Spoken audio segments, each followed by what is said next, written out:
Hello students, today we are going to take information about very nice poem of grade 9th English.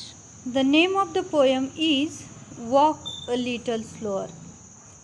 In this poem, the poet has described the image of child. या कवितेमध्ये कवीने एका लहान मुलाचं चित्रण केलं आहे, वर्णन केलं आहे.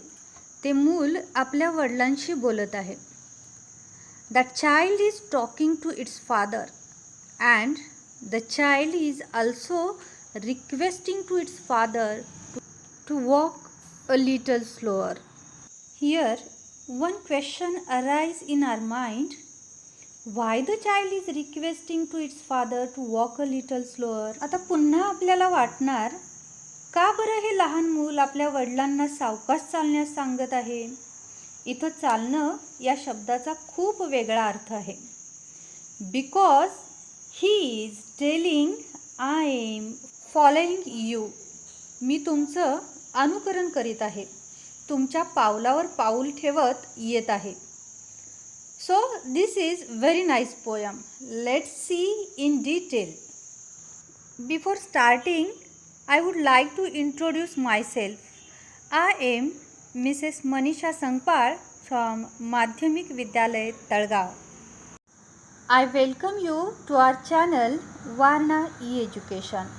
As usual, I request you don't forget to subscribe our amazing channel. Let's see the poem Walk a Little Slower. The name of the poet is not mentioned, so the poet is unknown. First of all, I shall read the poem loudly and you just listen it very carefully and silently. Walk a little slower, Daddy, said a child so small. I am following in your footsteps and I don't want to fall. Sometimes your steps are very fast, sometimes they are hard to see. So walk a little slower, Daddy, for you are leading me. Someday when I am all grown up, you are what I want to be. Then I will have a little child who will want to follow me. I would want to lead just right and know that I was true. So walk a little slower, Daddy, for I must follow you. Now let's see the explanation in detail. When we see the title of this poem, या कवितेचं title पाहिलं की आपल्या लक्षात येते What is exactly the story of this poem? म्हणजे या कवितेमध्ये नक्की कवींना काय म्हणायचं असेल. In this poem, two characters are mentioned here. महत्त्वाचे कॅरेक्टर्स किंवा पात्र आपल्याला दिसतात. First is little child and second one is father. Then we can understand that talking to its father. ते लहान मूल आपल्या वडिलांना काहीतरी सांगत आहे, त्यांच्याशी बोलत आहे. काय सांगत आहे तर he is requesting its father to walk a little slower. ते लहान मूल आपल्या वडिलांना वारंवार विनंती करीत आहे की तुम्ही थोडंसं हळूहळू किंवा सावकाश चाला. Let's see the first stanza, first two lines. Walk a little slower, Daddy, said a little child so small. In this line, the child is talking to its father. Walk a little slower. A little. A little या शब्दाचा अर्थ येतो a few, म्हणजे थोडंसं. जेव्हा हे मूल आपल्या वडिलांना रिक्वेस्ट करतंय थोडंसं हळू चालण्याची, याच्यावरती आपण असा प्रश्न तयार करू शकतो. What did the child say to its father? ते मूल आपल्या वडिलांना काय म्हणाले? मग त्याचं उत्तर काय असू शकतं पहा. Walk a little slower. तुम्ही थोडं हळू चाला. The child is requesting to its father to walk a little slower. का हळू चालायला सांगत आहे? Because the child wants to understand. त्याला समजून घ्यायचं आहे. What does actually it wants to understand. काय समजावून घ्यायचं आहे? The action of its father. त्याच्या वडिलांच्या सर्व कृती त्याला समजावून घ्यायच्या आहेत. मग इथं फक्त चालण्याची कृती नव्हे, तर खूप वेगळ्या अर्थाने हा ॲक्शन शब्द घेतला आहे. मग ॲक्शन म्हणजे काय? तर ॲक्शन या शब्दाचा अर्थ येतो talking style of father, lifestyle of father, father's behaviour, his nature, his social status, emotions, feelings etcetera. म्हणजे वडिलांची बोलण्याची पद्धत, त्यांची जीवनशैली, ते कसे राहतात, त्यांचा स्वभाव, त्यांचं वागणं, त्यांचं समाजामध्ये असणारं स्थान, त्यांच्या फीलिंग्स, त्यांच्या भावना, या सगळ्या गोष्टी त्याला आपल्या वडिलांकडून शिकायच्या आहेत, समजावून घ्यायच्या आहेत. He wants to understand all these action from his father. So the child is wasting to its father to walk a little slower. Next two lines. Falling in your footsteps and I don't want to fall. I am falling. Falling means to go in same directions or on same path. त्या मार्गाने जाणे. The child says, I am following your footsteps. तुमच्या पावलावरती पाऊल ठेवून चालण्याचं अनुकरण करीत आहे. पण इथं शब्दशः अर्थ न घेता असा अर्थ घ्यायला हवा, ते मूल आपल्या वडिलांची पूर्ण जीवनशैलीचे अनुकरण करू इच्छिते आणि ते समजून घेण्यासाठी त्यांना हळूहळू चालण्यास सांगत आहे. The child is trying to follow father's footstep. So the child is requesting to its father to walk a little slower. And then the child says, I don't want to fall. त्या मुलाला आपल्या आयुष्यामध्ये अपयशी व्हायचं नाही.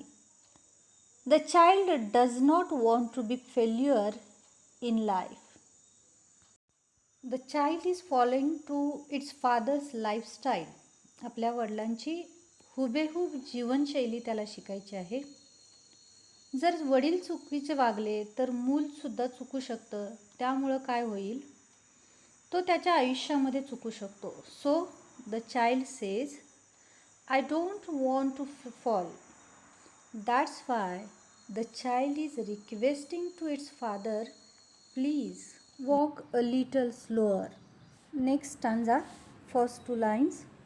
Sometimes your steps are very fast, sometimes they are hard to see.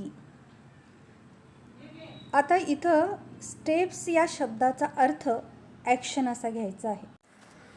म्हणजे त्या मुलाला वाटतं, काही वेळा तुमची पावलं खूप वेगाने पडतात, काही वेळा तुमच्या कृती, तुमच्या ॲक्शन्स खूप फास्ट असतात.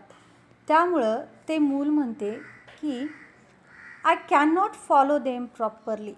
ते मी समजून घेऊ शकत नाही. Sometimes they are hard to C.